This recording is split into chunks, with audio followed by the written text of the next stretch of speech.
Hello everyone. In today's video I'm going to tie this very simple but very effective Euronymph, and it's probably one of the most versatile nymphs you can tie for your euronymphing rig or any other nymphing rig for that matter. So without any further ado, let's get into materials.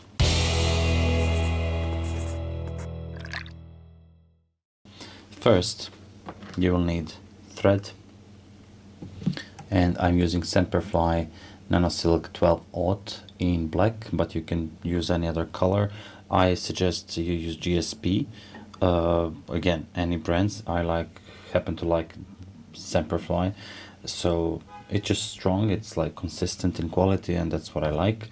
I like GSP because I will use dubbing loop, and dubbing loop is stronger with GSP. Like, you can cinch more onto it, but you will need to use some beeswax to make everything a little bit less slippery. For the tail, I'm using Cocktail by Whitening, and I just like this one because it's simply not as good quality as it's the Spanish one. When I say not good quality, I mean the speckling is just right and good, but it's not super stiff as well as Spanish Cocktail, which is much better for dry flies because it provides more support. Hotspot, well, hot ribs, is some microfloss in very hot pink. Body is hare's fur, body fur mixed with some purple and peacock ice dubbing. And for the thorax, I will mix two dubbings, and I'll just show you in a second. So one is peacock dubbing in dark black, and the other one is purple by Royal CC, and just this mixture seems well to me. Also with thorax I will use some CDC. For that you don't need to use the best quality CDC, quite the opposite actually. Sharp scissors are definitely something that you may want to consider. Clip, any kind of clip will work. I have a couple of these. I literally love this one, and I have it more than 25 years now, this dubbing twister, which is very heavy, so it keeps tension on whatever I'm doing at the moment. And that's more or less it. Let's get into tying. Now I will start with the thread, but before I start I will just wax the thread a couple of times to make it less slippery, and I'm using beeswax for that. As soon as I start tying it, I can cut the excess and I can start wrapping the rib, well, attaching the rib first. Now there are two ways you can attach rib. My far side, in this case your near, or the other way around. It depends whether you're going to counter rib or just rib in the conventional direction. In case you want to rib everything in conventional direction, I'll just counter spin the bobbin holder so the thread jumps. Oops, not enough. Counter spin a little bit more, and then the thread jumps where it's supposed to jump.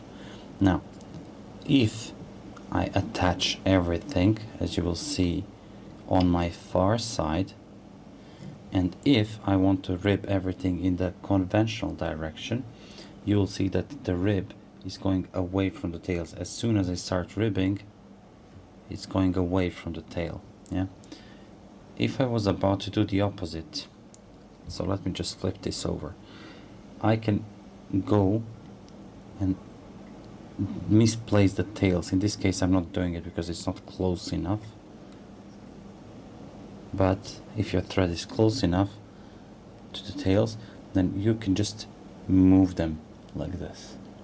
And sometimes you can just compensate by pulling in the opposite direction with your fingers, but why bother? So it's up to you what you want to do with the ribs and where you want to place them. Okay, now next material is body material, and for that I like to invert the vise because it just keeps this point away from my fingers so I don't stab myself. First pinch should be the smallest one, because that one is going to just go around the tail and should be the thinnest.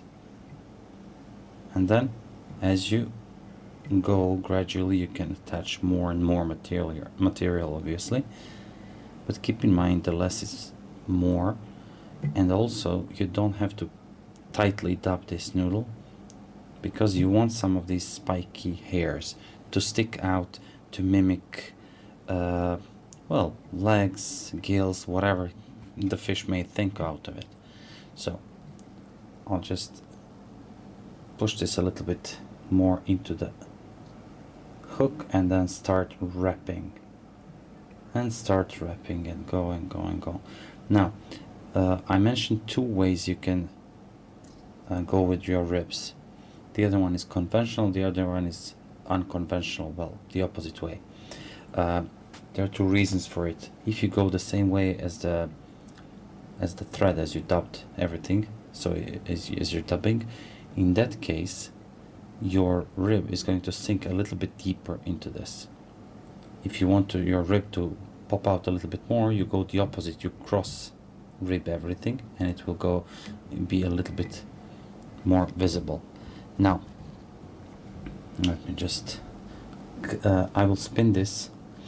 If you watch from the above, I will spin the rib in the clockwise direction, because as you wrap it, it will tighten even more. And I'll just, oops, I went too close to it, so I almost displaced the tails.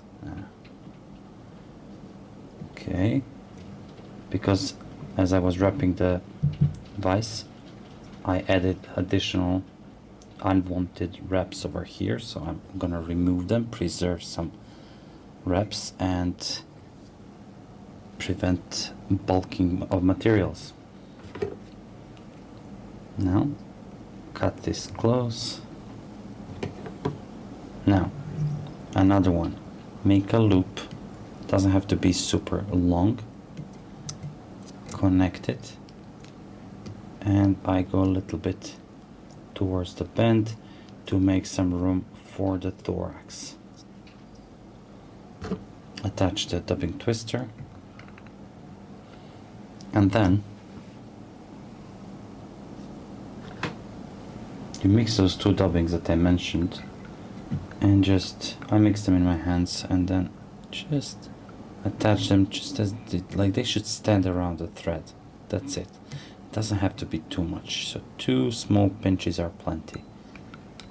And then use half of the very bad CDC, as you can see here. It's not super rich one, not even a half. Like I stripped the lower parts and I'm not going to use the tips, so it's like less than a half. And I place it in a clip. Make sure that you place it in a clip near the edge, near the top edge, because you will be able to come closer. Not important in this situation, but yeah, sometimes when you need it very close to the hook, it's much better if you do that. Now I'm not going to place it into the dubbing, I'm going to place it here at the top. I'm going to add a little bit of wax just to create more friction here. And there is one thing very important: when you remove the clip, you want to remove it open. So keep it open, and then when you're away and safe from the materials, then you can close it. Spin the dubbing twister in any direction you prefer, because with so many twists it's not important. Even if it unwraps a little bit, it's not so important. So it's up to you what direction you prefer. Now as you see, I overlap those wraps over here because I want thicker thorax, this black part.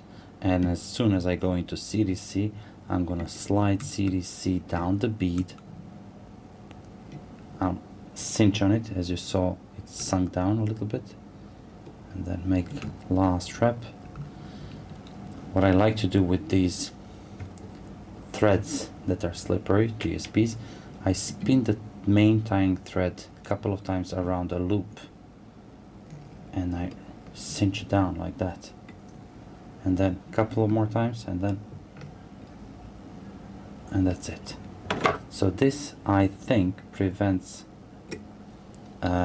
this loop from getting broken or torn or whatever.